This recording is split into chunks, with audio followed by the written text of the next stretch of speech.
Hi. Hi, so today we're doing a really special video and it's targeted at parents of people with IBS. And so we're just going to talk about some top tips for parents and how you can help support your child with their IBS and their experiences.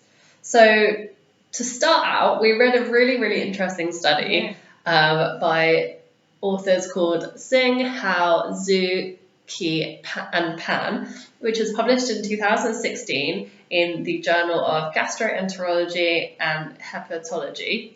And it's all about the fact that parenting styles actually make a difference about risk factors and protective factors for if your child's going to develop IBS, which is crazy, but true. And it shows how important parents are really for their children when they might get IBS.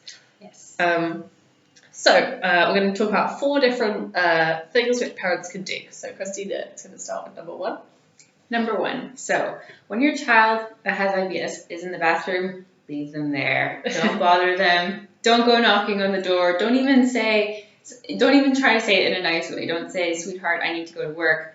Please hurry up or whatever. Even if you try to be nice, just don't say anything. Why? Because the more you bang on the door, the more you ask them to hurry up, the higher their anxiety becomes because they're stressed out about making you late for work. And when you're stressed out and you have IBS, everything stops. Nothing comes out. So you're actually making it worse for you too. Not only your child, but for you too, because it's just going to take longer. And then your child won't be able to go to the bathroom anymore, and they will feel in pain and bloated all day because everything is just stuck there.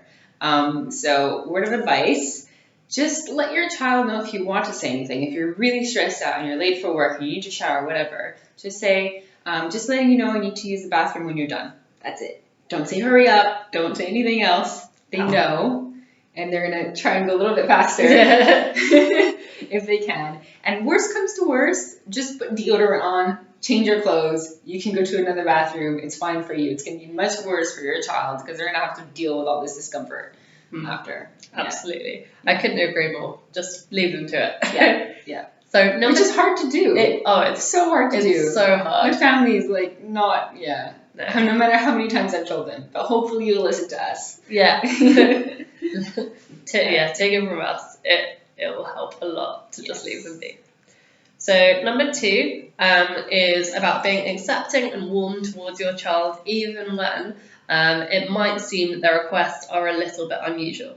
Obviously, as a parent, it's up to your discretion about what you think is a healthy decision for your child or not, but it's really important to accept that some things are going to be out of their control. For example, if they're having a really bad patch and they just say, I know you've made this really nice dinner, but I can't eat it, I feel sick, then don't get really offended and make it personal. That will only exaggerate their anxiety about food and make the whole idea of eating dinner as a family even more scary. Yes. So just say, that's fine, you feel sick, let me get you some water, I'll put it in a Tupperware and have it later. Just accepting it, not making it into a big deal, will help them relax, get past that patch and maybe just eat it later. So, no one's any the worse. They can still sit with you at the table, but just understand what they might be going through. Yeah, so basically this leads on to the third one, which is basically about control.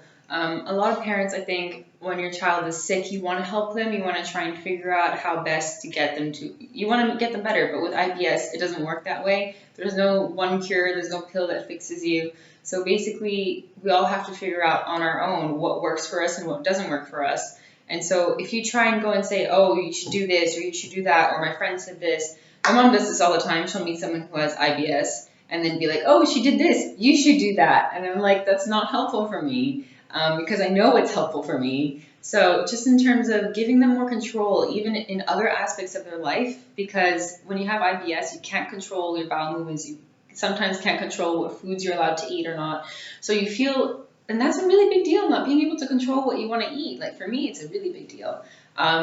So give them control in other aspects of their life, like in terms of career choices or whether they want to go out with their friends and things like the same, disciplining things, obviously no drugs and no crazy things like that. But in terms of things that you can give them control over, give it to them. Yeah. Let go a little bit as a parent. Yeah. Try to find a way. Your child needs to grow up and be their own person, so let them do that. Yeah.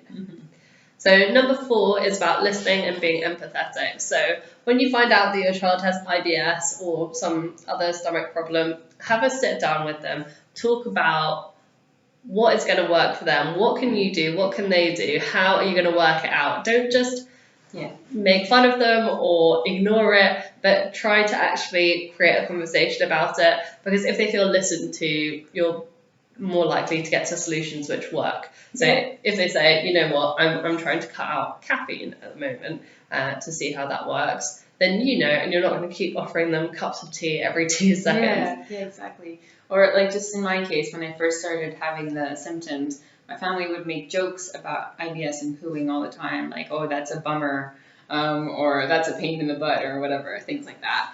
And in the beginning, it was really unhelpful for me. It actually made me feel really sad and hurt that they weren't connecting with me. So in the beginning, you really need to be very empathetic. And then once they get themselves to a better place where they're accepting it more and they're happy and all those things, then you can make jokes. Like now I make jokes all the time. Yeah. And it's fine.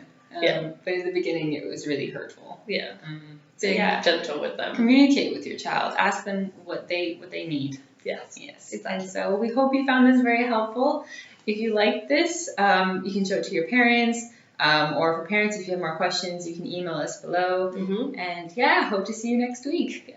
Good luck with your kids. Bye.